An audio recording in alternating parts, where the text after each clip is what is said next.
Assalamu alaikum rahmatullahi wa barakatuh. What does Quran chapter 2, 191 through 193 say? I love this question. Let's get into it, shall we? Beep, beep, beep, beep, beep, beep. Surah 2 out of Al-Quran, the cow, or Al-Baqarah. You're asking about ayats 191 through 193. It's a very popular one. It's a great one, actually. Here we're talking about rights for women within Islam and men when it comes to divorce. Now, before I get started, I want to just briefly show you guys what translation I purposely am using right now because I absolutely love and adore it, and I was going to share it anyways. This is the Holy Quran in today's English by Yahya Imrek. I personally absolutely love and adore this book because the language and the verbiage used is so much more intentional, and it is such a great representation of the true meaning of what the Quran is saying in these ayats. I love it. Whenever you translate from Arabic to English, sometimes you can lose context, and sometimes they don't choose the best words to represent what it means. You don't have this problem with this book. Also, when it comes down to it, the revelations from the Quran all have tafsir. They all have context. They all have deep research that goes into what they mean and their purpose. Bismillah, let's get into it. Let's see what you're so curious about. It would be best for their husbands to reconcile with them in that case, if they were inclined to reconcile. Remember that women have rights just as men do in all fairness, though men have been given an edge over them. And Allah is powerful and wise. 191. A divorce pronouncement can only be revoked twice. After that, they must either reconcile one and for all and stay together lovingly, or they must end their relationship in a spirit of all fairness. 193. You men are not allowed to take back anything you gave to your wives unless both sides fear breaking the rules by Allah.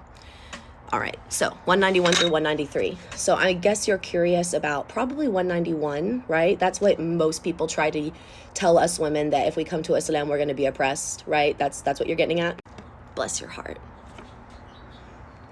Let's talk about it. Here's the tafsir for verse 190. Remember that women have rights just as men do in all fairness, though men have been given an edge over them. Tafsir. The edge that this verse refers to is the fact that men are obligated to care for women and thus have more responsibility. This translates into a few seemingly inequitable things at first, such as men who receive twice inheritance of a woman. However, the seeming advantage actually rebounds back upon them, for men are responsible to spend of their money on their family, while women are not obligated to do so. Further, men must pay a dowry to their brides and also support their elderly parents and all other disadvantaged relatives. When Allah specifies that men have obligations, responsibilities, edges over women, it's not referencing our rights to humanity, to fairness, to life, to meaning that we are equal in all aspects of equality. It's talking about equity. In Islam, my husband would receive significant more inheritance than, let's say, if he had a sister. Why?